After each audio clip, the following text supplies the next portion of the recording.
Good morning eighth class. आज शुरू करते हैं अपन चैप्टर 14 जिसका नाम है अकबरी लोटा। बच्चों, इस चैप्टर में एक लोटे के बारे में बताया गया है कि वो लोटा साधारण सा होते हुए भी एक ऐतिहासिक रूप कैसे ले लेता है और लाला जाऊ लाल की इज्जत को कैसे बचाता है। बच्चा, कहानी शुरू होती है कुछ ऐसे कि लाला जाऊ लाल को खाने पीने की कोई कमी नहीं थी। मतलब वो पेशेवर इंसान थे। काशी के ठठेरी बाजार में मकान था, मतलब मेन मार्केट में उनका घर था और वो भी 3 मंजिल का। नीचे की दुकानों से 100 रुपये मासिक के करीब किराया उतर आता था। यानी कि घर का मकान और घर के नीचे जो दुकानें बनी हुई थी उनसे भी उनको किराया मिल जाता था। मतलब दोहरी इनकम उनको होती थी। अच्छा खाते थे, अच्छा पहनते थे, पर 250 रुपये तो एक साथ आंख सेकने के लिए कभी ना मिले थे। अब बच्चों, क्योंकि पुराने समय का चैप्टर ये है तो उस समय तो 250 रुपये भी बड़ी वैल्यू रखते हैं। तो बच्चों, कोई कमी नहीं थी, पैसे वाला आदमी था, लेकिन फिर भी एक साथ 250 रुपये तो उन्होंने भी कभी नहीं देखे थे। आज के लगभग 2.5 लाख मान लो, तो उस समय 250 रुपये की भी इतनी वैल्यू थी। तो बच्चों, इतने रुपए तो उन्होंने भी एक साथ नहीं देखे थे। अब कहानी शुरू होती है कुछ ऐसे कि एक दिन लाला जाऊ लाल की पत्नी ने उनसे 250 रुपये एक साथ मांग लिए। उनको किसी काम के लिए ज़रूरत होगी तो उन्होंने 250 रुपये अपने पति से मांगे। अब बात आ गई अपनी प्रतिष्ठा की।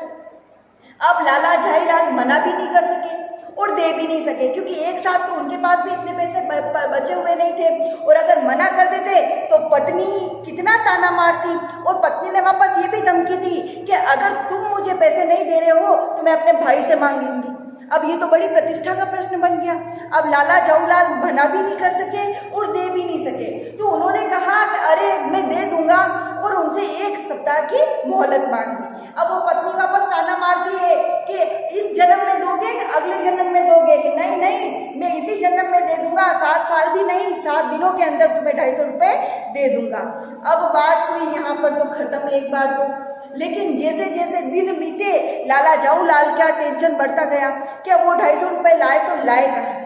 ठीक है, 5 दिन बीते, 6 दिन बीते और 7वां दिन आ गया कि अब तो आज तो मुझे पैसे देने ही है, मैं दूंगा कैसे। यह समस्या उन्होंने अपने मित्र बिलवासी जी को बताई।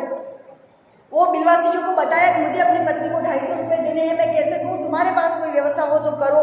बिलवासी जी के पास भी उस समय पैसे थे नहीं। अब उन्होंने कहा कि नहीं नहीं मैं कोई ना कोई व्यवस्था करता हूँ, अगर मेरे पास नहीं है तो मैं किसी और से भी मांग के ले आऊँगा, लेकिन तुम्हें दे दूंगा। ठीक है, इस तरह से उनको निश्चित किया और उस दिन की शाम हुई।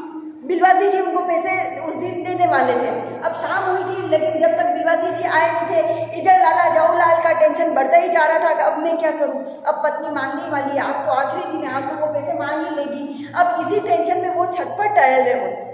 छत 3 मंजिल का मकान था, तो 3 मंजिल के ऊपर छत, उस सबसे ऊपर वाली छत पर वो टहल रहे हैं। शाम का समय है और उस समय उनको लगती है एकाएक प्यास।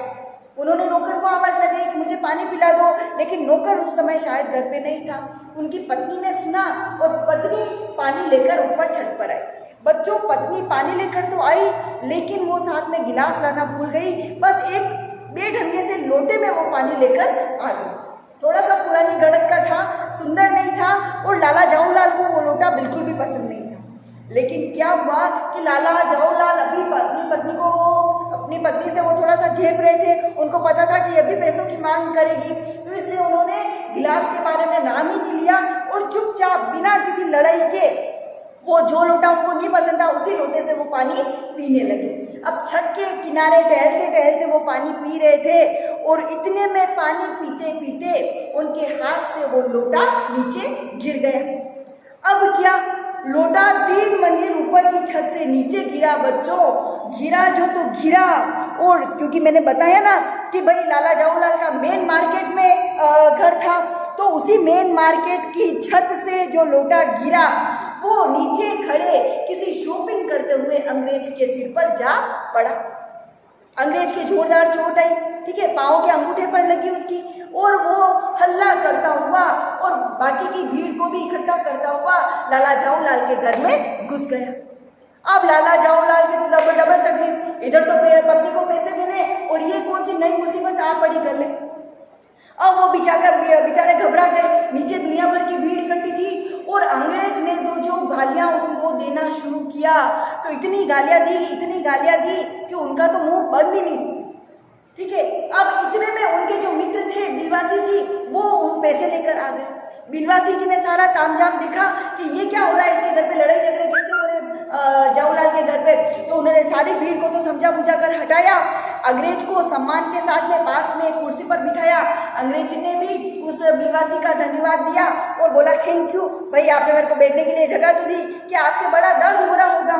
तो वो अंग्रेज बोलता है कि हाँ, मेरे अंगूठे में बहुत तेज दर्द हो रहा है और इन्होंने मेरे पैर पर अंगूठा गिरा दिया, लोटा गिरा दिया। अब बिलवासी जी ने उस समय ये नहीं बताया कि मैं जाऊलाल का मित्र हूँ, अंग्रेज को ये बताया ही नहीं, और वो जाऊलाल की बुराई करने लगा कि अरे इसको ध्यान रखना चाहिए था, लोटा कैसे गिर गया, आपकी तो बड़ी चोट आई, चलो चलो पुलिस में रपट लिखवाते हैं इसके खिलाफ। अरे पुलिस, एक लोटा गिरने की छोटी सी बात के लिए वो पुलिस में रपट लिखवाए जा रहे। अब यहाँ पर लाला जाऊलाल समझ नहीं पा रहे थे कि ये मेरा मित्र होकर मेरी बुराई क्यों कर रहा है, लेकिन बिलवासी जी बुराई पे बुराई किए जाए, ये आदमी तो ऐसे ही बिल्कुल ध्यान नहीं रखता, दुनिया भर की उनके सामने बुराई करी और अंत में चलने लगे कि चलो हम इसके खिलाफ पुलिस में रपट लिखवा ही देते हैं। ठीक है, वो अंग्रेज को जैसे ही चलने को हुआ तब बिलवासी जी बोले कि रपट तो अपन लिखवा लेंगे, लेकिन इससे पहले मैं एक लोटा खरीदना चाहता हूँ, इसी लोटे को खरीदना चाहता हूँ। अंग्रेज बोले अरे इस बेढंगे से लोटे को खरीदने में आपका क्या लाभ। तो वो बोलता है कि अरे आप नहीं जानते क्या, ये वही लोटा है जिसको हुमायूं ने, एक बार हुमायूं शेरशाह से युद्ध हार गया था, वो अपनी जान बचाते हुए फिर रहा था जंगलों में, और उस समय एक गरीब ब्राह्मण ने इसी लोटे से उसको पानी पिलाया था और उसकी जान बचाई थी। बाद में हुमायूं की मृत्यु के बाद अकबर ने इस लोटे की जानकारी ली कि भाई ये लोटा कहाँ है जिससे मेरे पिता की जान बची थी, और उस लोटे को उन्होंने उस ब्राह्मण खरीदा, उस ब्राह्मण से खरीदा। इतने दिनों तो वो म्यूजियम में रखा हुआ था और म्यूजियम से भी कुछ दिनों पहले वो गायब हो गया, और इसी लोटे की मैं खोजबीन में था और आज जाके मुझे ये लोटा मिला। ये तो वही लोटा है और जिसको अकबरी लोटे के नाम से जाना जाता है, इसलिए मैं इस लोटे को 50 रुपए में खरीद लूंगा। अंग्रेज ने जैसे ही सुना कि ये तो ऐतिहासिक लोटा है, अकबरी लोटा है, तो वो कहे कि नहीं आप क्यों खरीदेंगे, मुझे पुरानी चीजें इकट्ठा करने का शौक है, मैं खरीदूंगा। अब बिलवासी जी और उस अंग्रेज के बीच में बोली लगने लगी कि लोटा कौन खरीदेगा, तुम खरीदो मैं खरीदूँ, तुम खरीदो मैं खरीदूंगी। एक जना के मैं 50 दूंगा, एक जना के मैं 100 दूंगा, एक जना के मैं 250 दूंगा, एक जना के मैं 300 दूंगा, एक जना के मैं 350 को दूंगा, एक जना के मैं 400 दूंगा। और इस तरह बात करते करते उस इतने से लोटे की कीमत 500 रुपए तक जा पहुंची। लास्ट में बिलवासी जी ने हार मान ली कि नहीं, इतने पैसे तो मेरे पास नहीं है, और वो लोटा खरीद लिया मूलतः अंग्रेज ने। और अंग्रेज बड़ा खुश होते हुए उस लोटे को उसने खरीदा और बोला कि जो मेरे डगलस जी मेरे पड़ोसी हैं, उनको पुरानी चीजें बड़े इकट्ठा करने का शौक है, और उन्होंने एक जहांगीरी अंडा खरीदा था। यह वही जहांगीरी अंडा था जिसने शाहजहां और मुमताज के बीच में प्रेम करवाया था। तो ये छोटी मोटी सी कहानी बीच में और चलती है कि किस तरह से प्रेम करवाया था वहाँ पर मुमताज का और जहांगीर का। तो उन्होंने, डगलस जी ने ये जहांगीरी अंडा स्टोर करके रखा हुआ है। तो अब मैं उनको बताऊंगा कि मेरे पास तो उनसे भी एक पीढ़ी पुराना अकबरी लोटा है, तो मैं उनसे भी ज़्यादा श्रेष्ठ कहलाऊंगा। और वो खुश होते हुए अंग्रेज उस लोटे को खरीद कर चला गया। अब ये बात अब जाके जाऊलाल को समझ में आई कि मेरे मित्र ने मेरी बुराई नहीं की थी, मेरा मित्र तो उल्टी मेरी मदद ही कर रहा था। अब वो बड़ा जाऊलाल जी बड़े खुश हुए। उन्होंने ये जो थे उनके मित्र, उनको धन्यवाद दिया और बड़ी खुशी खुशी अपनी पत्नी को वो जो लोटे के 500 रुपये मिले थे वो 250 रुपये तो अपनी पत्नी को दिए, और इधर जो इनके मित्र थे वो भी बड़ी चैन की नींद सोए।